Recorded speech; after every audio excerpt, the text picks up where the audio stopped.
cuidar da saúde vascular da gente? Eu acho que a atividade física, se manter dentro do peso, né? Como a Karina já explicou anteriormente, e passar numa consulta com o vascular, mesmo que você ache que não tenha nada, mas para você poder ter orientações ali pré-gestacionais, pré-viagem, é importante. Para essa vida hoje que a gente leva, corrida, cheia de obstáculos, cheia de percalços, né? Então, assim, uma avaliação vascular é uma coisa muito bem-vinda, eu acredito.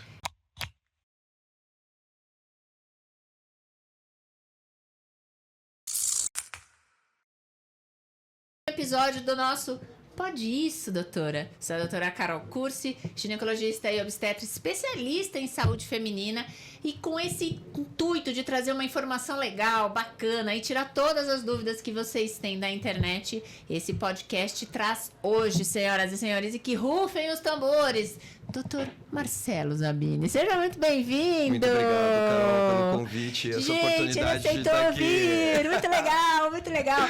No vídeo anterior, estava falando com a esposa dele, doutora Karina Zabini. E agora nós vamos tirar todas as dúvidas sobre um assunto que eu tenho certeza que todas as mulheres querem saber sobre hormônios e vasinhos e edemas e afins. Eu sei que vocês adoram esse assunto, então eu convido vocês a ficarem até o final do vídeo para ver que vai ser um papo muito incrível. O Dr. Marcelo é cirurgião vascular, então ele vai explicar pra gente muito sobre essa questão da parte hormonal e vasinhos e tudo mais. Combinado, Mar? Com certeza, Carol. Eu não sei ficar nervoso, né? Não. Só um bate-papo. E não tem roteiro. A única coisa que eu faço eu levanto, Marcelo, as perguntas que elas mais perguntam lá no Google, tá? Certo. Então, o que elas andam perguntando? Tem um site lá, e eu vou lá e eu levanto tudo que elas querem saber. Então, vamos começar. Vamos lá, Carol. Gente, vamos para o Dr. Marcelo no paredão. Bora. Então, bora pro paredão. Bora.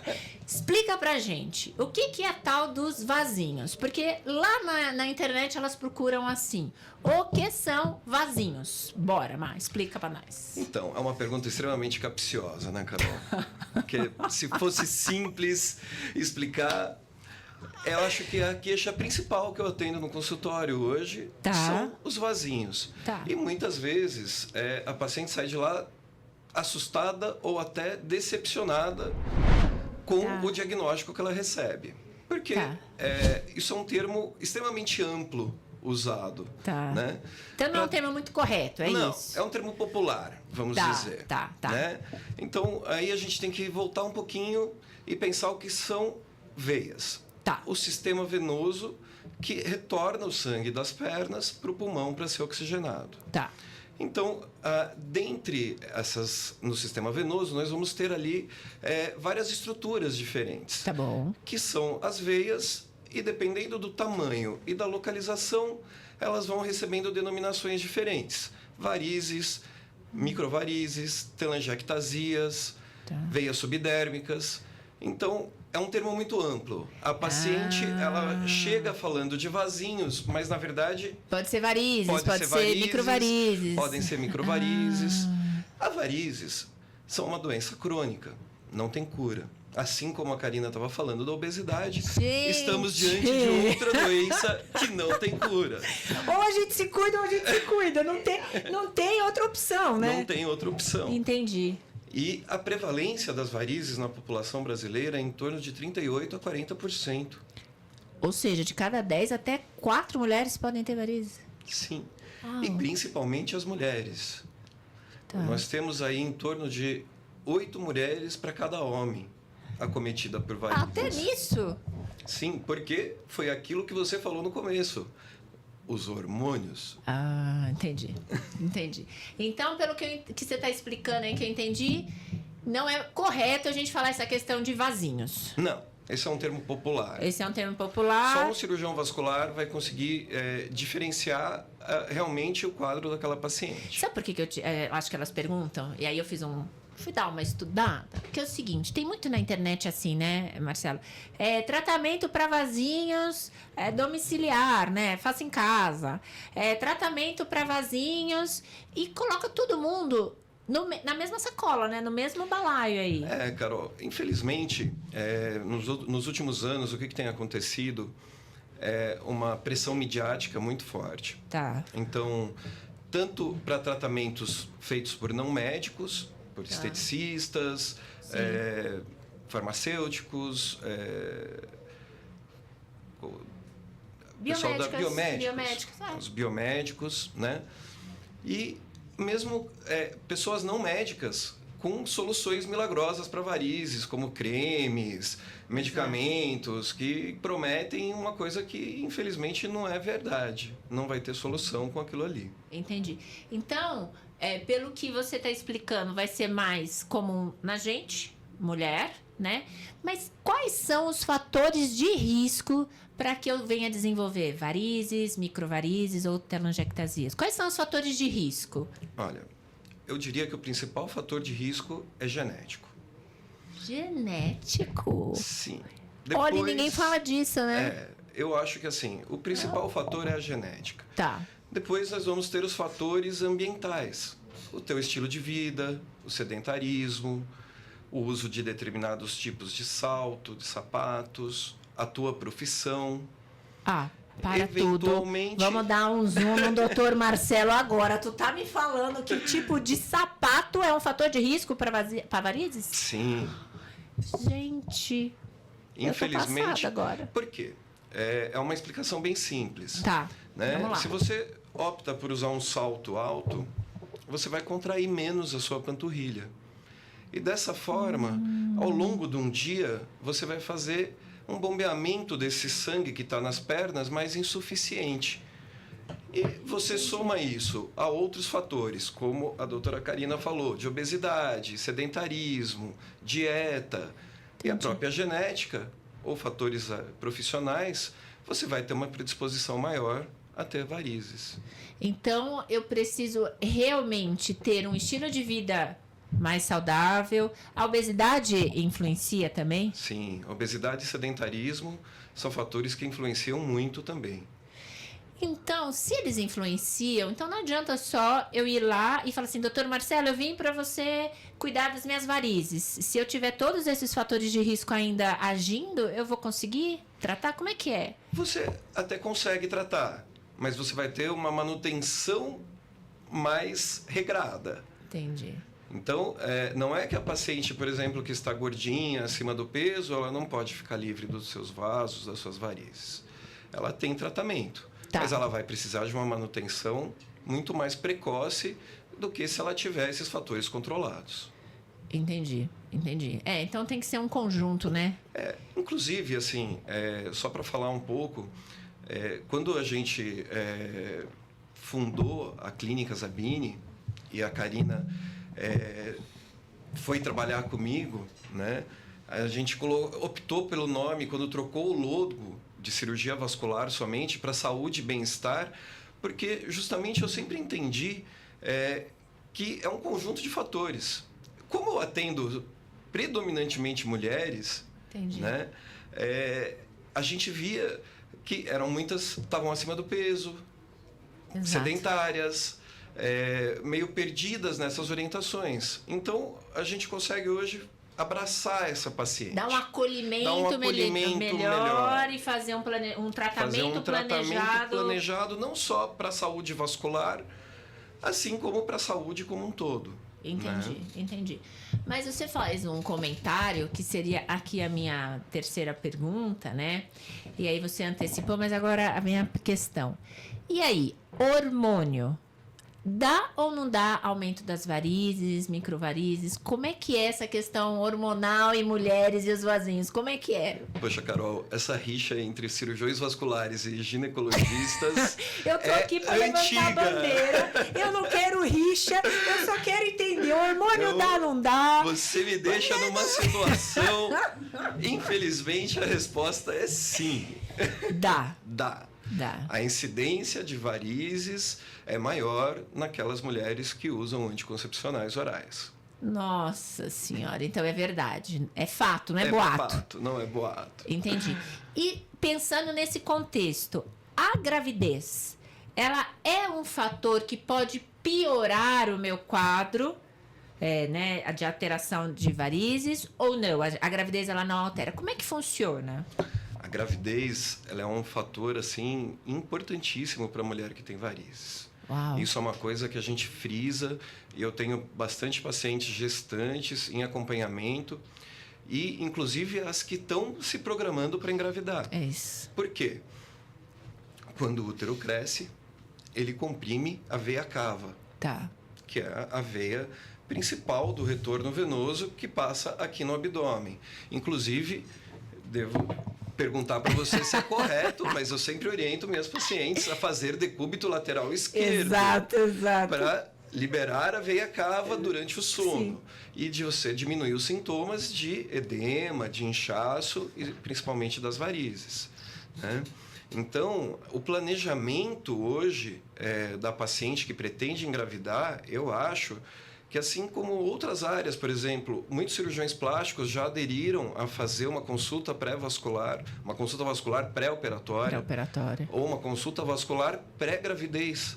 Porque existia um conceito antigo de que alguns médicos falam assim, não, você vai ter varizes mesmo, então espera engravidar tudo. Entendi. E depois a gente trata. Entendi. Entendeu? Tá, aquele do quanto pior, melhor. Do quanto pior, melhor. Tá, né? Entendi. Eu acho isso uma estratégia arriscada e extremamente injusta com as mulheres hoje. Tá. Por quê? Se a mulher ela já tem varizes ou ela tem um quadro ali de uma insuficiência venosa que não foi detectada, a gravidez é um fator trombogênico. Ela pode desenvolver uma trombose na gravidez. E aí ela vai agravar o seu risco da gravidez, ela vai entrar numa gestação de alto risco, ela vai precisar fazer uso de anticoagulante, muitas vezes vai precisar diminuir as atividades que ela fazia, né? Então, fora o prejuízo estético que ela vai ter, que depois, algumas vezes, você não consegue regredir 100%. E é difícil fazer elas entenderem, né? Esse contexto do passar antes, avaliar e tudo mais. Você usou um termo, Marcelo, falando sobre edema, né? Então, explica para mim, por favor, de uma maneira bem lúdica, né? Para que as nossas telespectadoras entendam o que é o edema, o que é esse inchaço. É a mesma coisa que varizes? Explica só um pouquinho, o que é o edema de membros inferiores? Olha, Carol, o edema de membros inferiores nada mais é do que um inchaço. Acúmulo de líquido nas pernas. Tá bom. Tá? Então, o edema, hoje, a gente sabe que ele existe uma característica fisiológica. Mesmo em nós, médicos, se a gente fizer um exame de medição de volume, uma fotoplasmografia, que é um aparelho que mede o volume de líquido que nós temos e a força de compressão da panturrilha, você vai ver que naturalmente ao longo do dia, mesmo em pessoas saudáveis, você vai acabar desenvolvendo um acúmulo maior de líquido na perna. Então aquela história que eu acordei, tô me sentindo melhor, mais leve, mas no final do dia eu sinto aquele cansaço. Isso realmente pode existir? Isso realmente existe. Isso não é coisa da cabeça? Não é coisa da cabeça. Não, isso só que muitas vezes é fisiológico. Isso muitas vezes acontece e não é uma doença. E aí, porque daí absorve no outro dia... absorve, enquanto você está em repouso, esse líquido ele retorna para o sistema intravascular, e que ele saiu do sistema celular, ali, extravasou, ele retorna e fisiologicamente você vai reacumulando ao longo do dia seguinte ali. Por isso que nós vasculares adoramos recomendar o uso de meias de compressão. Gente, ele canta a bola antes, minha Nossa Senhora. Seria a minha próxima pergunta. Vamos entender primeiro do edema, senão depois ele vai fugir da minha pergunta da meia. Entendi. Então, o edema é isso. Exato. Né? O edema nada mais é do que líquido fora do vaso. Líquido que sai da veia e se acumula no tecido celular subcutâneo. E que realmente pode dar essa sensação de peso, essa sensação de dificuldade, né? Exato. Então, mate a nossa curiosidade. Afinal, meias de compressão. Deve usar? Posso usar? Pode ou não pode? Como é que funciona? Todo mundo tem que usar ou eu só devo usar se a minha mãe e se a minha avó tiveram essa questão de varizes? Explica um pouquinho pra gente sobre meia. Carol, eu costumo brincar com algumas pacientes que meia é igual canja de galinha, nunca vai fazer mal. Entendi. Eu costumo falar que o terço, sério, gelol, também, eu costumo falar isso. A meia, ela sempre vai ser boa, principalmente em determinado tipo de profissão. Vamos exemplificar você. Eu.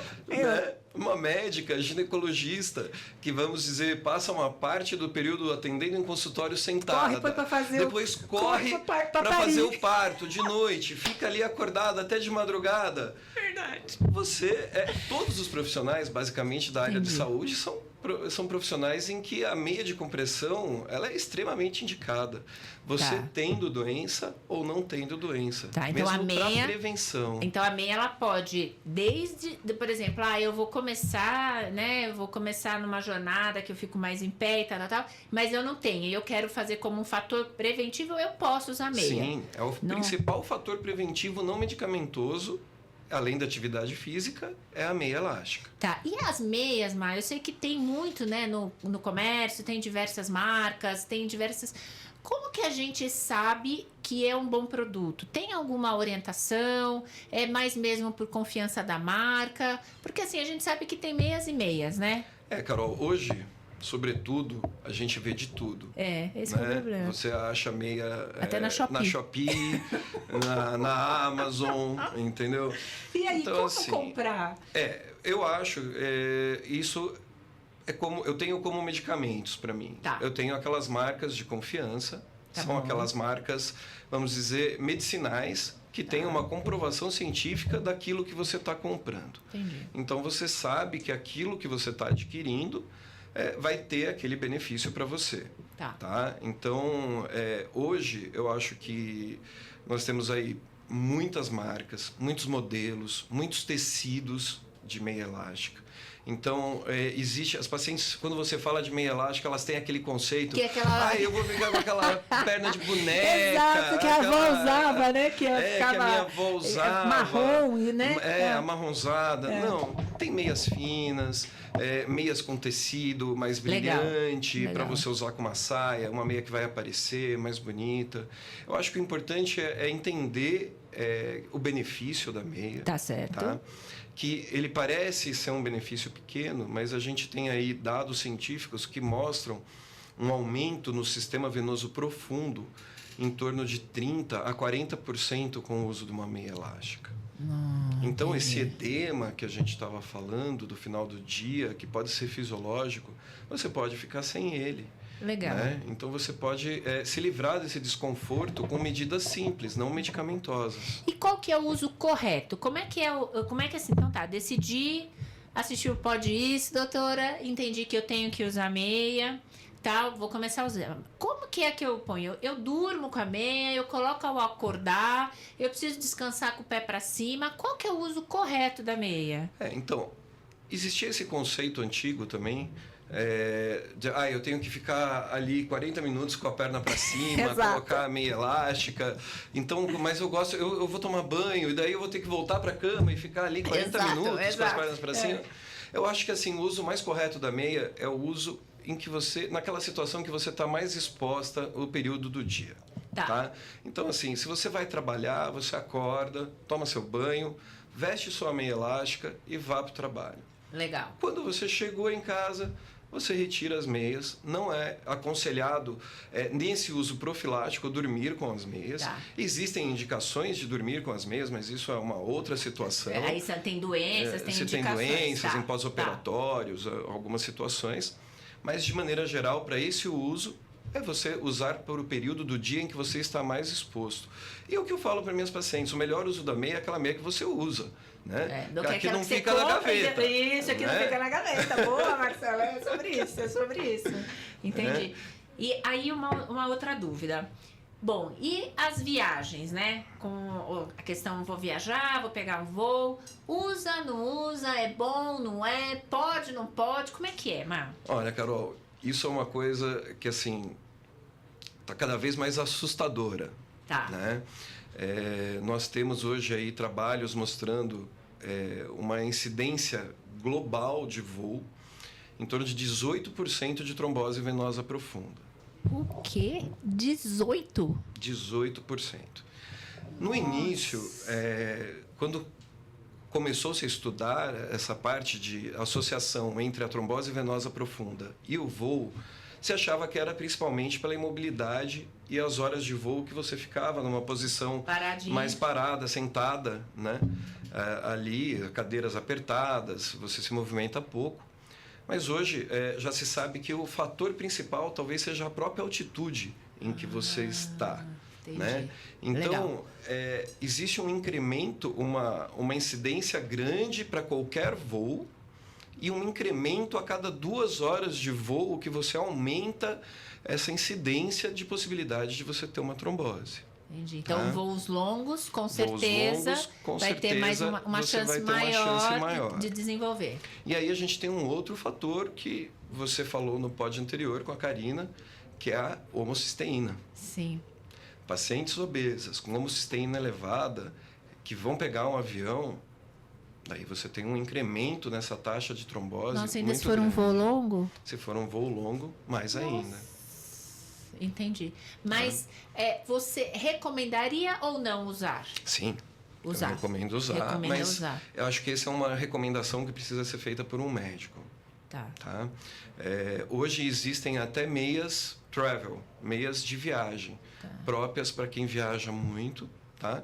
São meias elásticas com a compressão adequada e elas têm até, às vezes, aquelas bolinhas para você andar descalço no avião, você poder tirar os sapatos. Entendi. Mas é uma meia que precisa ter uma recomendação médica, uma prescrição médica. Entendi. Outra coisa, Má, a gente está passando por uma fase aí, né, sobre reposição hormonal, as mulheres querendo melhorar a questão da longevidade, né? Então, ter uma testosterona adequada, um estrogênio adequado. E isso a gente está falando paciente que passou com o médico, tem indicação e está fazendo. Aumenta as taxas de desenvolver varizes para essas pacientes ou não?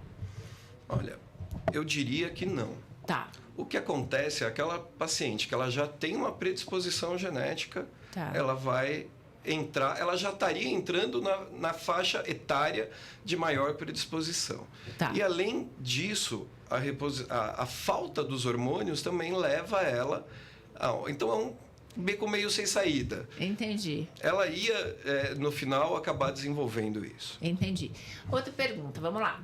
Bom, exercício físico pode prejudicar as varizes, microvarizes? Eu ia falar vasinhos, né? Mas agora, como a gente aprendeu que o termo é errado, né, produção? A gente não repete vasinhos, né?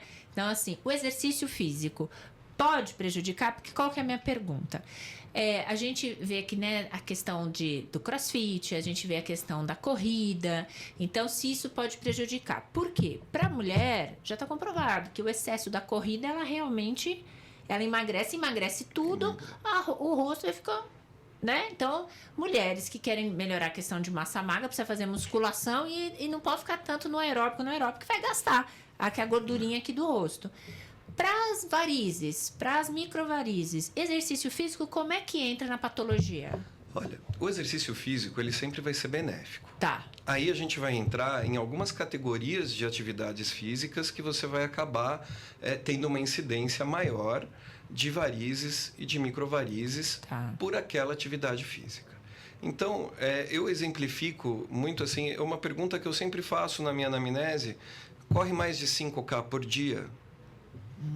Vôlei. Atividades que você acaba tendo muito impacto. Entendi. A musculação, por si só, não. Legal. Mas se você tiver uma musculação ali com uma carga para você buscando hipertrofia, fazendo um peso excessivo, daí você pode sim piorar isso aí. E daí a gente entra naquelas medidas da meia elástica para atividade física também. Eu posso então usar. O pessoal pode usar a meia de compressão para fazer exercício físico? Existem hoje meias próprias para atividade física. São as meias esportivas. Entendi. Tá? Então, para quem gosta de correr, fazer essas corridas mais longas aí, que tem um volume alto de corrida, eu recomendo sempre que associe a meia elástica, porque você vai ter um benefício não só das suas varizes e microvarizes, mas você acaba tendo também um benefício a nível de musculatura. Muscular, você oxigena melhor a musculatura e você acaba tendo um desempenho físico melhor. O pensamento aí é muito engraçado, né? Como que uma meia né? Você receber, passar com uma boa avaliação médica, passar com o vascular antes de vocês fazerem qualquer uso, qualquer orientação, e você realmente receber o benefício, né? A orientação dos benefícios e tudo. Isso, eu acho isso muito importante. Por isso que hoje no nosso Pode Isso, doutor, eu estou conversando com o doutor Marcelo Zabini, médico vascular, cirurgião vascular, que está aqui tirando todas as nossas dúvidas sobre vasinhos, não, varizes, microvarizes. A gente não usa mais o termo errado, certo, Marcelo? Mas então vamos lá, Mar. Fui lá, passei numa avaliação com você. Como que é feito o diagnóstico? Porque, né, como a gente estava conversando no pódio anterior, a questão da obesidade, a gente tem que fazer bioimpedância, são exames de sangue e tudo mais. Fui no vascular. Por que eu tô te perguntando isso? Porque as pacientes, às vezes, quando não saem com um pedido de exame, né? Elas saem bem frustradas. Poxa, eu fui lá e ninguém me pediu nada, nem pediu um ultrassom, nada. Então, assim, como que é feito o diagnóstico de alteração vasculares? Olha, Carol, o diagnóstico de alterações vasculares inicia-se com uma boa anamnese da paciente. Existem algumas perguntas ali que a gente considera obrigatória: o uso de anticoncepcionais, há quanto tempo, qual o tipo de anticoncepcional, né? E principalmente os sintomas, se ela tem sintomas ou não tem sintomas. Um dos sintomas é o edema, né? O inchaço. Outro sintoma muito frequente são câimbras noturnas. A paciente, ela desenvolve essas câimbras durante o período do sono. Está dormindo e sente câimbra. E sente câimbra. Então, muitas vezes, ela não tem varizes aparentes e ela pode ter uma doença vascular. Entendi. Então, hoje, eu diria que o estetoscópio do cirurgião vascular é o ultrassom. Ultrassom que a gente usa com Doppler, né, para você ver a velocidade do sangue, né, dentro do vaso sanguíneo. É uma avaliação primordial para isso. E daí temos aí os exames laboratoriais ou até a fotoplasmografia em algumas situações. Então, pode ser que quando eu for passar com um cirurgião vascular, ele até acaba não pedindo o exame. Ele fez essa anamnese pelos sintomas, pelo exame físico. Não necessariamente ele tem que pedir todos os exames. É isso, Não necessariamente. E aí, nos casos que ele julgar necessário, aí ele vai pedir os exames para complementar. Hoje, como eu estava dizendo, eu acho que em boas partes dos vasculares voltados para esse diagnóstico e tratamento de doenças venosas, nós já temos o ultrassom ali como um estetoscópio. Então, ele tem ultrassom, porque eu já passei com ele, gente. Por isso que eu sei que a doutora Karina tem bioimpedância e eu sei que o doutor Marcelo tem ultrassom com Doppler. Faz parte ali do exame físico, o exame ultrassonográfico da paciente. Entendi. Então, muitas vezes, a gente detecta precocemente algumas alterações ali no consultório, mas como eu costumo frisar para as pacientes, eu não sou um radiologista, eu não sou um ecografista vascular. Então, eu faço o exame, eu fiquei com dúvida, eu vou pedir o exame para essa pessoa num laboratório ali para a gente analisar um exame mais detalhado, muito mais completo do que é o que é feito ali durante a consulta. Entendi. E aí eu fui lá, passei com o Dr. Marcelo e realmente você fechou o diagnóstico de varizes e tudo mais. Conta para mim, quais são os tratamentos que hoje, mais modernos, podem ser feitos, Marco? Todo mundo tem que operar, todo mundo tem que levar lá as picadinhas. Explica pra gente um pouquinho como é que se trata as varizes. Então, Carol, nos últimos anos a gente tem passado uma revolução na vascular, eu costumo brincar, né? Assim, a gente saiu de alguns anos atrás para aquela aplicação tradicional de glicose nas pernas. Eu sou dessa época, gente, nem conta a idade. Depois dessa, de falar que eu sou da época da glicose. A gente ainda utiliza glicose hipertônica, né? Mas nós temos hoje outras técnicas, tá?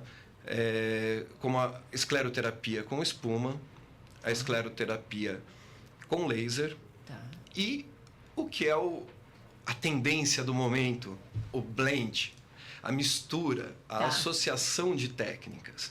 Você pega o melhor de cada técnica e associa no mesmo tratamento da paciente. E daí você consegue realmente resultados que a gente não conseguia antigamente. Que legal. Em muito menos tempo e além de um resultado estético, né? Um resultado fisiológico melhor. E hoje a tendência é a deshospitalização desse paciente. Legal. A gente conseguir fazer esses tratamentos todos a nível ambulatorial, sem precisar ir para um hospital. Então, pelo que você está falando, cirurgia deve ser o último dos recursos? A cirurgia ainda é um recurso. Ainda se usa tratar... Ainda se usa.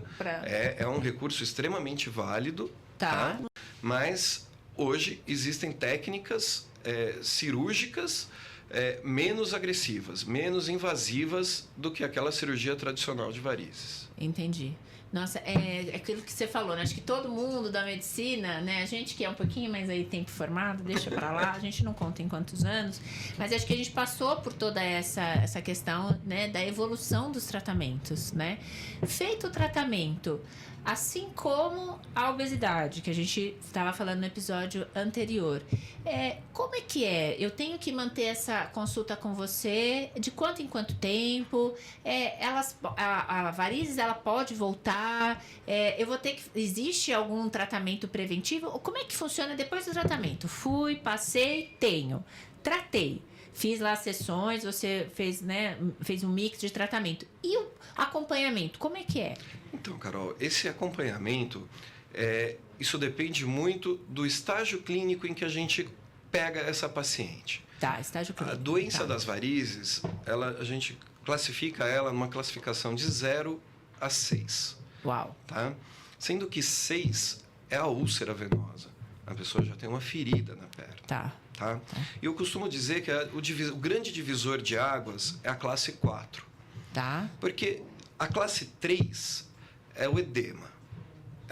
Muitas vezes ela pode não ter veias aparentes, mas ela vai ter um edema persistente e que a incomoda. Essa classe 3 é a classe ideal para a gente tratar, até a classe 3. Entendi. Porque o tratamento ele fica muito mais simples, é um tratamento mais tranquilo. Entendi. E a manutenção desse tratamento também vai ser mais tranquila. Tá. A paciente que infelizmente chegou numa classe 6, ela já tem a ferida, ela já tem alterações de pele, ela vai ter alterações na coloração da pele e ela vai ter uma dermatofibrose, alterações ali no tecido celular subcutâneo, que algumas vezes elas são irreversíveis. A gente não consegue mais reverter. Entendi. Tá? Pelo tanto do grau que já evoluiu. Pelo tanto do grau que evoluiu. É importantíssimo, né? Você frisar pra gente que então no grau 3, não necessariamente ela vai chegar lá falando pra você que tá com uma varizes. Às vezes não. Às vezes a queixa é o edema.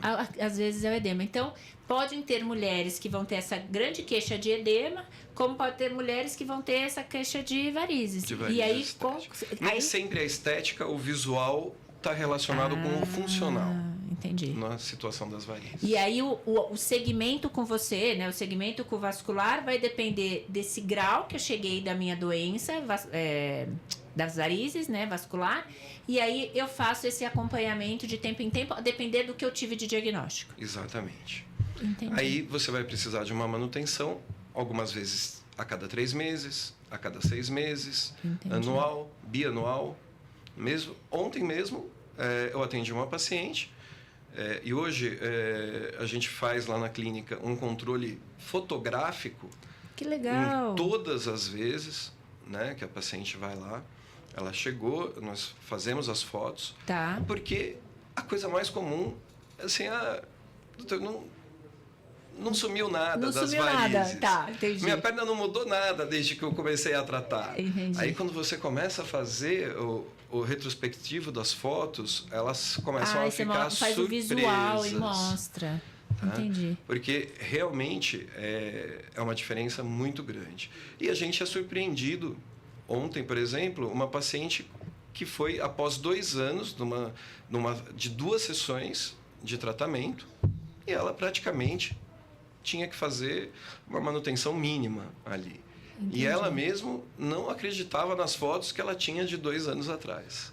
É porque também a gente quer esquecer, né, gente? Quando a gente não gosta de uma coisinha, bora lá, bora dar aquela esquecida. Então, eu quero, de antemão aqui, ó, dizer muito obrigada. Valeu mesmo pela presença, trazer a Karina aqui também para participar do episódio anterior. Falar de saúde de uma maneira assim leve, bem legal. O intuito é esse do pod, então vocês estão mais do que convidados. Quando tiverem algum babado, alguma coisa, voltem. Foi muito legal estar aqui com vocês. Para vocês que ficaram até o final do nosso episódio do Pode Isso, doutora, quero agradecer e dizer que se você ficou com alguma dúvida, a gente deixa aqui no comentário do vídeo, no descritivo, o contato do Dr. Marcelo, o contato da clínica, é aqui em São Paulo.